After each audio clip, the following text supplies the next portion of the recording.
Hey yo, I'm focused. Cash me out in London speaking Polish. Having money on my mind and having money in my pocket. Bone marrow roasted, spread it on the rosemary bread, lightly toasted. Drizzle with the vinaigrette, stuffed Dutchess and it's pulling like a cigarette. In this episode, we're going to be going over some Reef finance news as well as some traditional crypto news, and then possibly some TA at the end if we do have time. So first of all, looking at today's gainers, I know that, whoa, so this has gone up even more. Matic, they've had a rebranding and they've changed their name to Polygon, and now they're flying high basically. Avalanche, they're up 84. Okay, Avalanche, they're up 64%, Qtum up 50%, Binance Chain up 46%, despite yesterday having a similar surge in percentage gains. Wabi token as well is up 42%. The chart for this is actually just looking crazy. Pancake Swap as well is up 37%. Raven Coin, yada yada yada. Energy Web, the coins that I hold, the Synthetics up 23%, Reserve Rights up 20%, the Graph only up 12%. Chainlink, it has made a new all-time high, although I'm not holding it at the moment. Looking at the Link BTC chart, I think it might be a good idea for me to allocate some funds into Chainlink. But yeah, we'll go over that a bit later if I remember. And looking at the biggest losers, this is just because in comparison to its previous high, it's obviously sold off a lot. So BitTorrent, Elrond as well. Elrond is still holding up around that $180 level.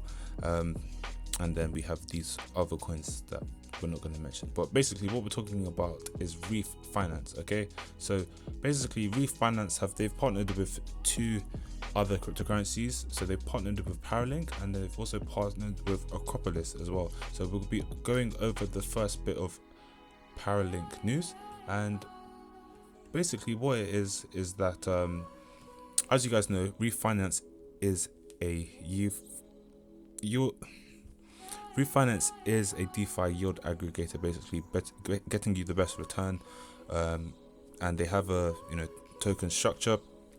Obviously, we know that it's a very, very small project, but the fact that they're partnering up with other projects shows that they're being accepted by the community, which is a good sign. But what we're going over is the following. So both Paralink and Refinance are rampant towards fueling the DeFi innovation by addressing the ongoing challenges in the prevailing landscape. So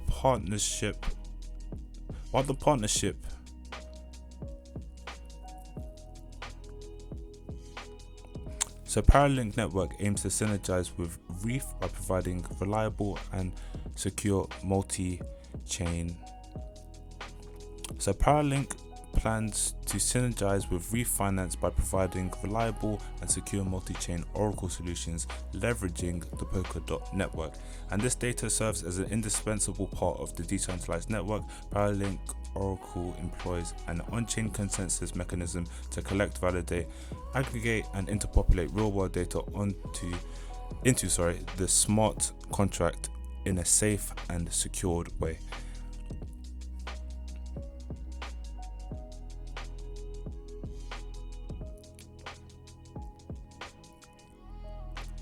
What I thought was interesting is that the Reef ecosystem will have access to Paralink's native Para token, which allows users to participate in liquidity mining and staking mechanisms to facilitate and maximize their returns and earn additional yields, which I think can be huge for this project, especially with all the hype around Polkadot at the moment.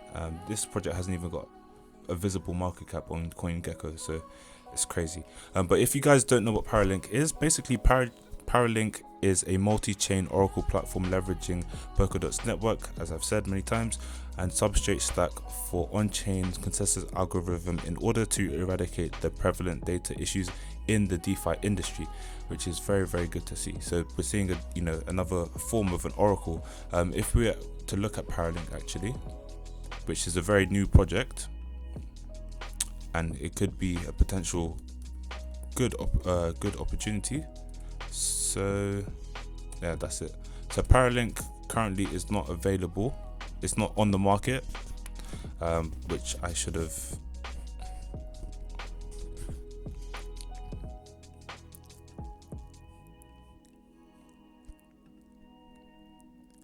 So currently Paralink is not available on the for. So currently I don't believe Paralink is available to buy, but they are an early stage project.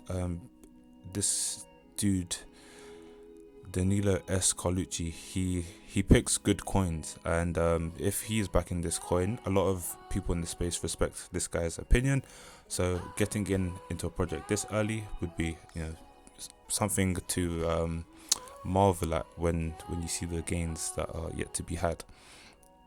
But also another piece of news, as I said, is that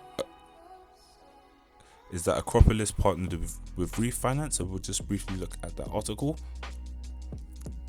So Reef partners with Akropolis, a leading DeFi protocol that helps build decentralized autonomous community economies. And basically what Akropolis is, it's a DeFi sort of lending platform, but they have sort of changed the game and they want to provide under collateralized loans, which at the moment, I'm not sure if you use Nexo to borrow against your crypto to buy more crypto, but at the moment, let's say I want to borrow $1,000 worth of crypto, I would need to put up $2,000 worth of Ethereum, or maybe a bit less because they've changed the TVL, but more or less $2,000 of Ethereum in order to get that $1,000 worth of USDT that they're giving me. But now these guys, they want to flip the script. They want to hopefully I'm saying this correctly, but they intend for you, for just as an example, to put down $500 worth of crypto and then get a $1,000 loan. So obviously I don't know what the exact TVL is going to be, but I'm sure there will be some mechanism in place to make sure that the users of their DeFi protocols have a reputable score, for example, or they trust them, as in there's like a score, as I previously mentioned, and I guess people in the highest tier with the best scores would be available for under collateralized loans, or maybe it would be a situation where people who contribute to the network are able to then get under collateralized loans. I'm not sure exactly how it would work because these are both very small projects, this Akropolis being the larger of the two, but that's more or less what it is. So they have said in the future that users will be able to utilize Akropolis platform to avail of other DeFi features, including under collateralized loans and liquidity pools. As I said, that's very, very huge. And this being Reef makes DeFi easy for users, providing them a gateway to the best investment opportunities through the smart liquidity aggregator that enables trading with access to liquidity from both DEXs and SEXs. What's interesting about Akropolis is that something I didn't know, so I thought I'd share it with you guys, is that it works alongside similar lines by offering users Defi, which is a yield farming aggregator with dollar cost averaging tools, and this allows users to gain yield on synthetic savings, farm tokens from integrated protocols or pools, and also invest in volatile assets using an active all-in approach, or even just a passive dollar cost averaging strategy. So very interesting to see how this narrative is going to play out. Definitely keep your eyes on these two projects, Akropolis and Reef. So I know we're talking about Reef and we're talking about Akropolis, but most of these coins are on the Ethereum blockchain up until they transition to the Polkadot ecosystem, which will be a while from now. So until then, we need to understand what's going on with the Ethereum ecosystem. So as some of you know, I'm sure a lot of you know already, there's going to be a transition from Ethereum 1 to Ethereum 2 or ETH 2, whatever it's called. As you can see here, this is the roadmap planned for Ethereum 2.0. We've had the Beacon Chain launch in last year, November, and people had to deposit to set up the Beacon Chain, yada yada yada. The price went ballistic, and then in this year there's going to be EIP 1559, which I believe I mentioned in yesterday's video. I'll briefly go over it in today's video, but this is planned in, so EIP 1559 is planned for the summer of 2021. So in the meantime, between now and summer, obviously fees are going to be very, very high, but then when this happens, I believe fees will be lesser, and ETH holders will be getting the fees essentially, as opposed to the miners getting those fees. But I just thought it was important to go over this because obviously Ethereum is like the second largest cryptocurrency, potentially, can be one of the largest cryptocurrencies, given that it operates on Metcalfe's law, and how when more people use it, it just gains more value itself. I just think it's important to go over some of the fundamentals. So basically, what is ETH2 going to do? Okay,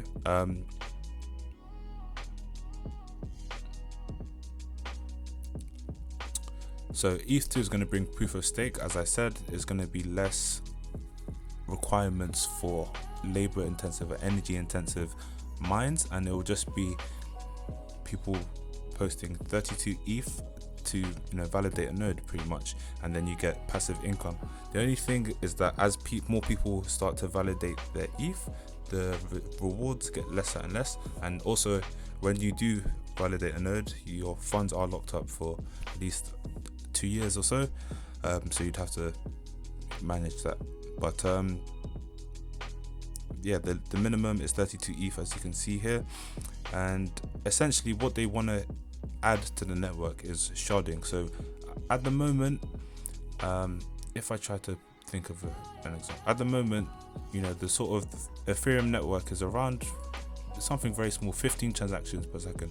But what sharding allows you to do, this represents 15 transactions per second. What sharding allows you to do is sort of have multiple transaction chains going at the same time, and it sort of increases the capacity.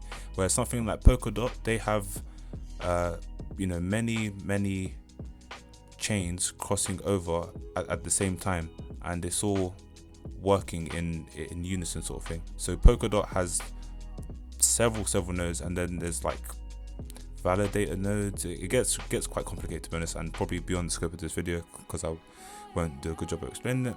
But essentially, ETH, simple, think of it as like a train track with one track, and then ETH2 will have 3 train legs, whatever, and then obviously Polkadot will represent the sort of the turntable part of a train track, where it allows the train to sort of change direction, and that sort of represents, in my mind, what Polkadot will be like in terms of the network chain, and how it enables many transactions, thousands, probably hundreds of thousands of transactions per second. But at the moment, that is just a concept, so just bear that in mind. Okay guys, so we've gone over Reef news, we've gone over Ethereum and what is expected for the upcoming year or so. So now we're going to talk about this crazy bit of news, is that the United Nations have reported apparently that North Korea was behind the KuCoin hack that happened last year, and basically what they're saying is that they've used the funds from the hacks to fund their weapons program, their nuclear weapons program, which is absolutely crazy. Now obviously these are confidential reports, so the person who did deduce this claim sort of had to read between the lines basically, and he figured that, well, I'll just say basically there was few concrete details around the victimized exchange, but crypto data from Frank Van Wertz speculated that the report must be referring to September 2020's KuCoin hack, which Chainalysis estimated the losses were around 275 million, which is absolutely crazy. So as quoted, it says that preliminary analysis based on the attack vectors and subsequent efforts to launder the illicit proceeds strongly suggests link to the DPRK. If you guys don't know what the DPRK is, because I don't know, the DPRK is the Democratic People's Republic of Korea. So I did not know that's what their name stood for. But it notes that the report accuses North Korea of using the stolen funds to support its nuclear and ballistic missile programs in violation of international sanctions. So I'm not getting political here, but obviously Joe Biden is going to have a shitstorm on his hands, because that this world is full of crazy things, like Russian spies poisoning people, North Korea hacking exchanges to fund the illicit, like, banned bloody weapons programs. It's just the world never fails to surprise you, man. Like, no word of a lie, guys. A year ago, my net worth is nowhere in comparison to where it is now. So life is just like full of surprises. But also, next piece of news is that apparently Apple could be the next Fortune 500 company to buy Bitcoin. Why is this? Well, as you guys know, Tesla bought $1.5 billion worth of Bitcoin roughly, and they are somewhat a leader in their space. A lot of other big tech companies look up to them in terms of what they do in the market.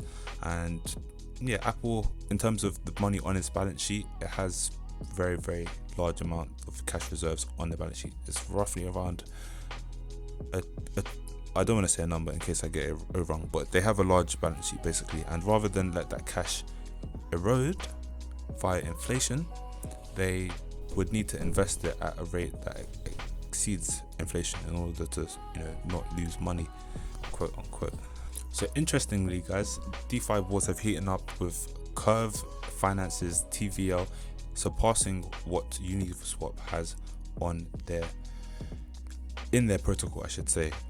This is a good sign for Curve, to be honest. If we have a look at Curve, I did have a look at this project, and I'm kicking myself for not buying any, because it ultimately did tank out around November, December last year or so. During this phase here, it was trading for cents. Can we look? So they have $4.1 billion locked up in TVL. So their ratio to TVL, and what the fully diluted valuation or TVL ratio means, is the ratio of fully diluted valuation, FDV, over the total value locked in this asset. And a ratio of more than 1 means that the FDV is greater than its TVL.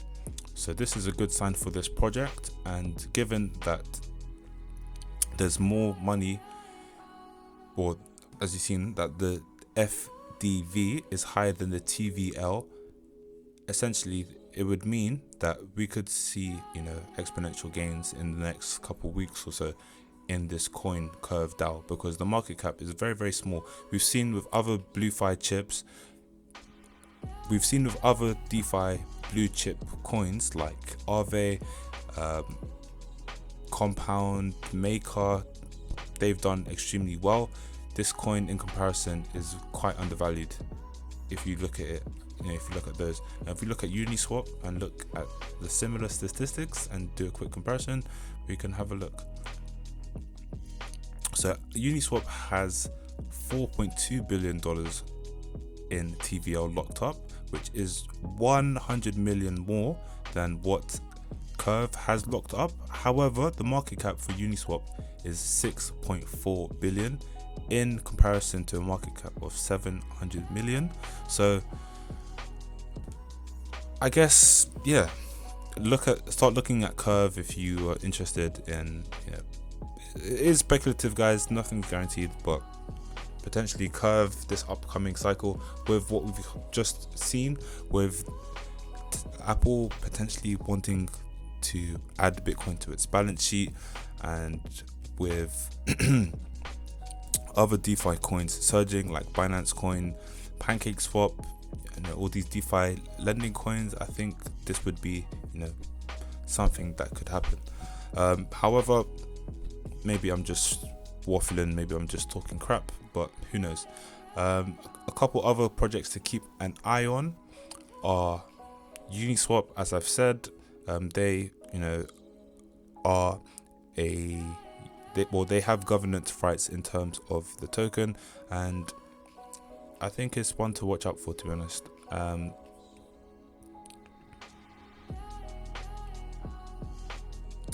Binance Coin as well, I know it's had a surge, but if it's the largest centralized exchange, then obviously, or not obviously, I would assume that the use of this exchange and its features would only continue to grow, given that we're somewhat halfway between the start and end of the bull run. Other coins to look out for as well: SafePal. This was on the Binance Launchpad, I believe, and market cap is around 360 million.